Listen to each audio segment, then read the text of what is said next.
পুয়াবাগান সর্বজনীন দুর্গাপূজার এবারের থিম ৫১ শক্তিপীঠ। রক্তদানের মধ্যে দিয়ে সম্পন্ন হলো খুঁটি পুজো। খুঁটি পুজোর মাধ্যমে শুরু হলো পুয়াবাগান সর্বজনীন দুর্গোৎসব ২০২৫-এর আনুষ্ঠানিক প্রস্তুতি। বাঁকুড়া সাংসদ অরূপ চক্রবর্তীর হাত ধরে মণ্ডপ নির্মাণের শুভ সূচনা হলো এদিন। এবছর এই পূজা পা দিল ৩৩তম বর্ষে। এবছরের থিম সতীর ৫১ শক্তিপীঠ। শিল্পী চন্দন রায়ের দক্ষ শিল্পকলা ও সৃজনশীলতায় উঠে আসবে দেবী সতীর সেই পবিত্র শক্তিপীঠগুলির প্রতিচ্ছবি। আয়োজকদের বক্তব্য অনুযায়ী দুর্গাপুজো মানেই শক্তির আরাধনা, আর সতীর ৫১ শক্তিপীঠ সেই আরাধনারই এক গুরুত্বপূর্ণ অধ্যায়। তাই এই থিমের মাধ্যমে আমরা দেবী দুর্গার বিভিন্ন রূপ এবং সেই সব শক্তিপীঠের আধ্যাত্মিকতা ফুটিয়ে তুলতে চাই।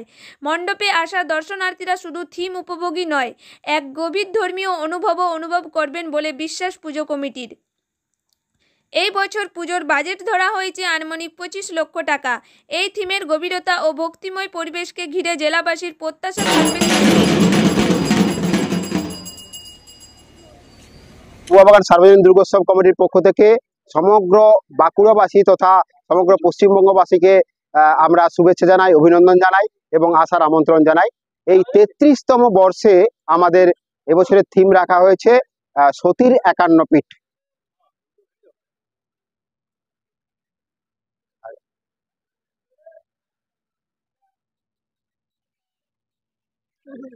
৫১ পীঠকে আমরা তুলে ধরার চেষ্টা করছি এবছর আমাদের পুজো মণ্ডপে, এবং আমাদের সঙ্গেই রয়েছেন সেই সৃষ্টি যিনি সকলের সামনে তুলে ধরবেন, আমাদের চন্দনবাবু দীর্ঘদিন ধরে আমাদের পুয়াবাগান সার্বজনীনের সঙ্গে যুক্ত। তিনি আপনি সত্যির ৫১ পীঠ যে থিম তৈরি করবেন, সেই থিম কিভাবে আপনার মস্তিষ্কে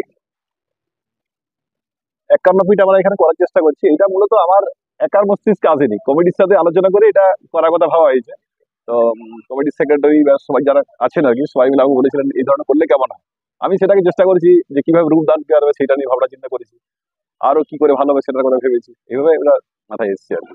৫১ পীঠে সব দেখানো হবে, সব পিঠের যে মায়ের মূর্তিগুলো আছে সেগুলো সবগুলোই দেখানো হবে, কিন্তু এইটুকু জায়গায় তো অতগুলো মন্দির করা সম্ভব নয়।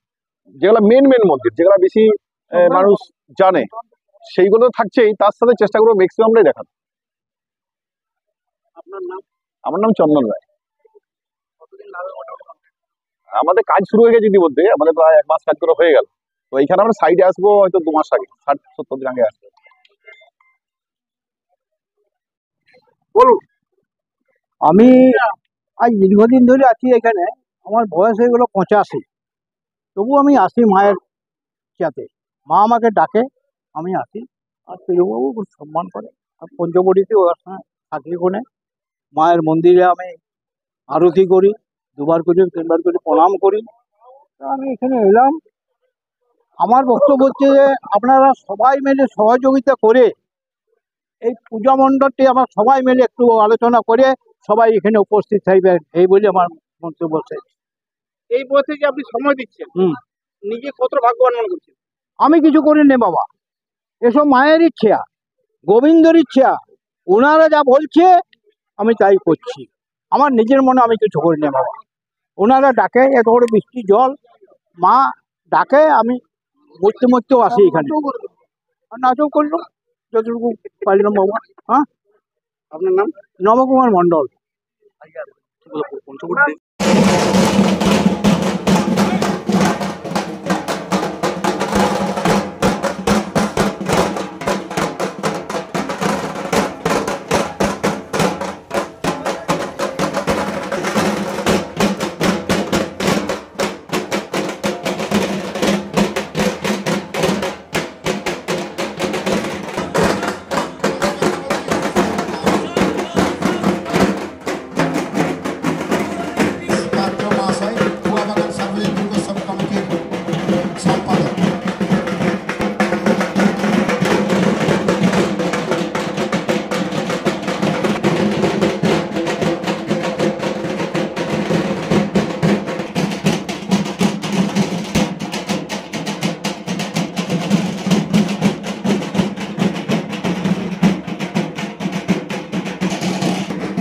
পুয়াবাগান সার্বজনীন দুর্গোৎসবের আনুষ্ঠানিক শুভ সূচনা।